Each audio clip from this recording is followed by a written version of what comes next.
Mwiriwe neza bakunzi b'ibiganiro bakunzi ba Top Figure TV.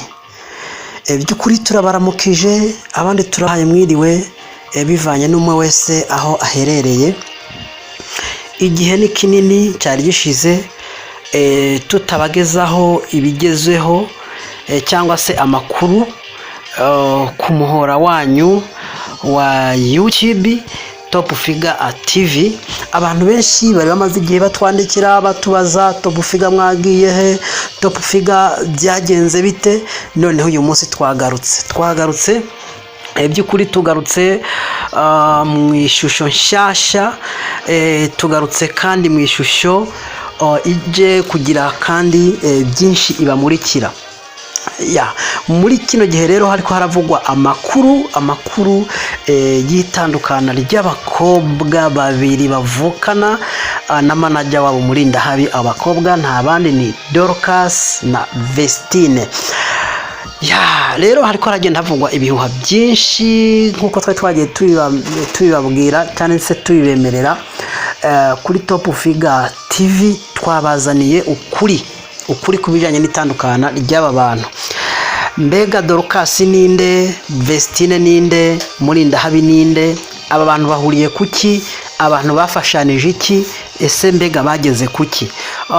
Turagusaba niba utarakanda subscribe kuri Top Figure TV uyikande byihuse, wongere ukaneho ukazogera kugira ngo amakuru yacu ntagende akucaho cyangwa se ntugende wacikanwa na update zinyura kuri Top Figure TV.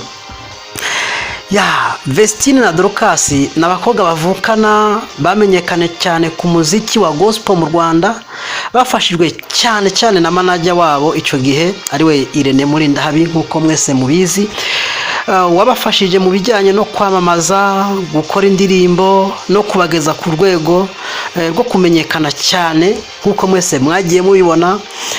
Twabamenye ku ndirimbo ya Adonai, Nahawe Ijambo, Yebo na Nema, zabagize abahanzi bakomeye. Amazina yabo aza kumenyekana mu Rwanda ndetse no hanze y'u Rwanda. Rero twihuse kugira ngo tubagerere ku ngingo yo nyayo, kugira ngo mwumve by'ukuri icyatumye abantu baza gutandukana. Reka dutangirire neza muri 2021 hatangiye kuvurwa amakimbirane hagati y'aba bantu batatu. Amakimbirane by'ukuri yagaragaye hagati y'umuryango wa Vestine na Dorcas hamwe na Murindahabi.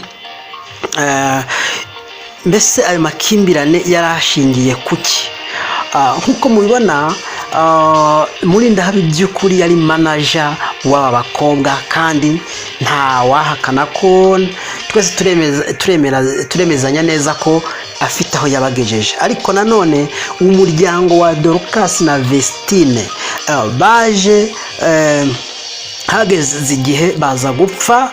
Ikijanye n'imicungire y'umutungo wabo, no kuvuga amafaranga yava mu muziki y'abo bana, Irene yaragenda akayagira aye kugira aho n'abana batashobora kugira uburenganzira ku bw'ayo mafaranga.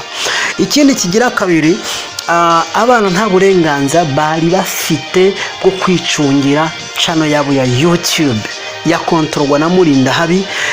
Benshi aba content creators baba YouTubers barabizi, benshi bagiye bazira amazina y'abana b'abakobwa binyuze kuri Murindahabi. Benshi barabizi aba content creators. Ikindi kigira gatatu, uwo muryango wa Dorcas wapfa na Murindahabi bwari uburenganzira ku bihangano by'abana. Abana ubwabo ntibigera bagira uburenganzira ku bihangano byabo, ari nayo mpamvu ahari uyu munsi biba byagiye bitutumba uyu munsi bikaba bigeze aho bigeze. Ababyeyi babo bavugaga ko hari ibintu bidasobanutse neza mu micungire, naho Murindahabi we yavuga ko uko Murindahabi yabisobanura ntabwo babyumva kumwe n'ababyeyi. Nubwo rero ayo makimbirane yabayeho, nyuma bongeye kwiyunga bakomeza gukorana.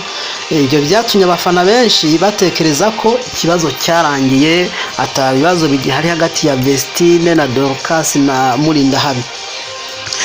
Sasa rero ibintu byaje gukomeza kugera muri 2024 niho aba bakobwa mbese mu mpera za 2025 niho Vestine na Dorcas batangaje ko bagiye gukora ibitaramo muri Canada mu rugendo rwiswe Yebo Concerts.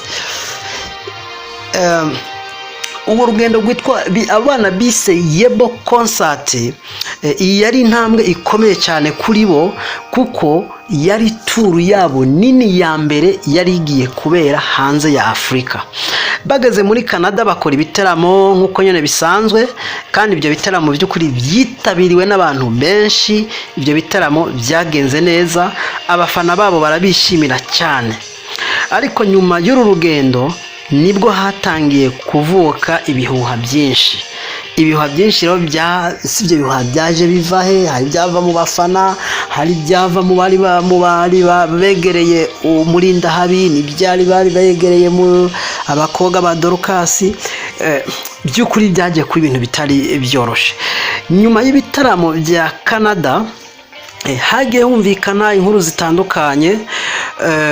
Izo nkuru by'ukuri nazo zaje zongera kandi gucyafuza umubano wari hagati y'aba bakobwa, umuntu yakwita impanga mu buryo bw'ibihangano na Mulindahabi. Rero hari amakuru yavuga ko Dorcas icyo gihe bamaze kuva muri Canada, ayo makuru yavuga ko Dorcas yaba yagarutse mu Rwanda. Ayandi makuru nayo akavuga ko ashobora kuba yarasigaye muri Canada. Dorcas yagarutse mu Rwanda, Vestine yasigaye muri Canada.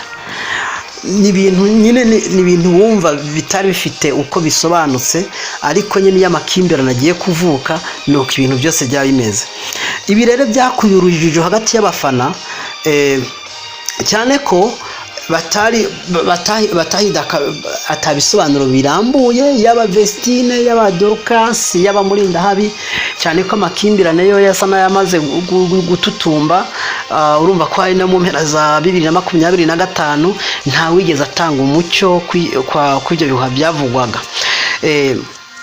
Mu icyo gihe rero hari n'ubutumwa bwigeze busohoka ku mbuga zabo bavuga ngo twagarutse mu Rwanda, come back in Rwanda. Ibintu byatumye benshi batekereza ko bombi bagarutse, ariko nyuma andi makuru yakomeje kuvuga ko Vestine atagaragaye mu Rwanda nk'uko byari byitezwe. Rero by'ukuri murumva ko ntabwo amakimbirane ibintu bibaye uyu munsi by'ukuri nagahoma munwa, ibintu biteye ubwoba.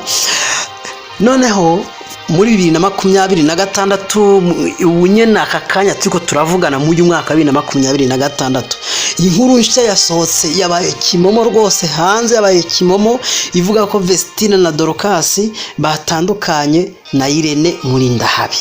Ese nibyo cyangwa sibyo? By'ukuri niyo mpamvu nabwiye ngo kanda subscribe. Dufite amakuru twakuzaniye avuga kuri Vestine Mulindahabi na Dorcas. By'ukuri abantu natwe turibaza, ibintu byarabaye kuri Vestine na Dorcas na Mulindahabi ni ikibazo gikomeye. Ibi rero byasobanuwe nk'iherezo ry'umubano wa manager wabo wari maze imyaka myinshi. By'ukuri bari basanga bafite uko babanye, ariko abantu bo hanze twe tutasobanukirwa ngo mbega bari babanye gute. Nubwo impande zombi atakintu ziratangaza zivuge ngo mbega imeze uku, ariko amakuru yose ku mugaragaro benshi bemeza ko hari ukutumvikana ku cyemezo cy'akazi. Urumva ni bimwe by'amakimbirane yatangiye kiriya gihe cyose yongeye kugaruka. Hari n'ibibazo kandi by'imicungire y'Irene, ntabwo abana nabivuze hejuru. Hari kubw'izo mpamvu zose rero abakobwa bahisemwo kwifatira inzira yabo. We mufana uravuga iki? Jewe nawe turabivuga hiki. Hari ibinyegezo by'ukuri byatumye abantu batandukana, ariyo mpamvu ngumbwiye ngo kanda subscribe, wongera ukande no na like kugira ngo ikiganiro kigere kuri benshi, hari benshi bataramenya ukuri. By'ukuri hari amakuru menshi rero mwe mutaramenya ngiye kuba nabazanira hano kuri Top Figure TV. Ese abafana barabivugaho iki, twe turayivugaho iki kuri itandukana ry'aba bantu? Abafana rero bagabanije nk'ibice bibiri ugeranije nuko iyi nkuru kiragenda ivugwa hanze. Hari abavuga ko Murindahabi yabagize abaribo, icyo nawe ntabwo wagihakana rwose.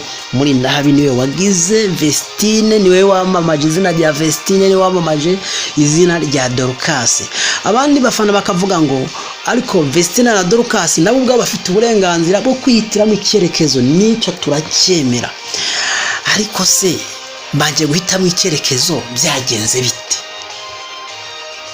Murindahabi nimba yabagize abaribo, niyihe mpamvu uyu munsi itumye badakomeza gukorana? By'ukuri rero hari amabanga yabo yamaze kujya hanze, yamaze kugaragara. Ndagarutse mu gikaniro kigiye gukurikira, ndagusaba gukanda subscribe kugira ngo utaza gucikwa n'amakuru ngiye kwama nkugezaho ku bijyanye n'aya makuru ya ba Dorcas.